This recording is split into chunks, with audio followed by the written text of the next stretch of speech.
জানেন কি দাজ্জালকে? সে হবে আদম সন্তানেরই একজন।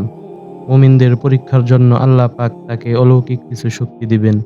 তার দৈহিক ও চরিত্রিক গুণাবলী বর্ণনা করে নবীজি সাল্লাল্লাহু আলাইহি ওয়াসাল্লাম বলেছেন, দাজ্জালের চেহারার এক পাশ ভ্রু ও চোখ থাকবে না। দাজ্জাল এসেছে আরবি দাজাল শব্দ থেকে, যার অর্থ সত্যকে ঢেকে ফেলা, ছদ্ম অবরণে লুকিয়ে রাখা, প্রতারিত করা, মিথ্যা বলা ইত্যাদি।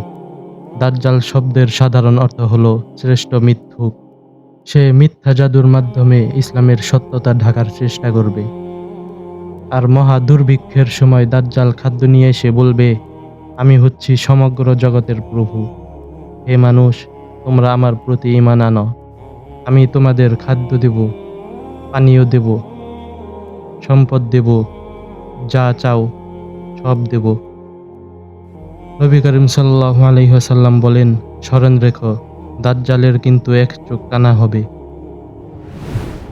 আর তোমাদের প্রভু কানা নন। বুখারী শরীফের হাদিস। আল্লাহ তাআলা আমাদের সকলকে এই দাজ্জালের ফিতনা থেকে হেফাজত করেন। আর অন্য এক হাদিসে রাসূল সাল্লাল্লাহু আলাইহি ওয়াসাল্লাম বলেন, যে ব্যক্তি সূরা কাহাফ তেলাওয়াত করবে, যে ব্যক্তি প্রতি শুক্রবারে বেশি বেশি সূরা কাহাফ তেলাওয়াত করবে, আল্লাহ তাআলা তাকে দাজ্জালের ফিতনা থেকে হেফাজত করবেন। দাজ্জালের ফিতনা হবে এমন এক ফিতনা, রাসূল সাল্লাল্লাহু আলাইহি ওয়াসাল্লাম বলেন, আগুনের কয়লা হাতে রাখলে যেরকম কষ্ট হবে, ওই সময় ঈমান ধরে রাখা তার চেয়েও দ্বিগুণ দ্বিগুণ কষ্ট হবে। তাহলে একবার চিন্তা করুন দাজ্জালের ফিতনা কেমন এক ফিতনা। আল্লাহ তাআলা যেন আমাদের সকলকে এমন ফিতনা থেকে হেফাজত করেন।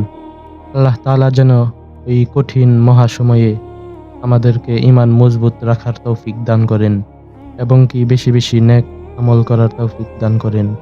আমিন।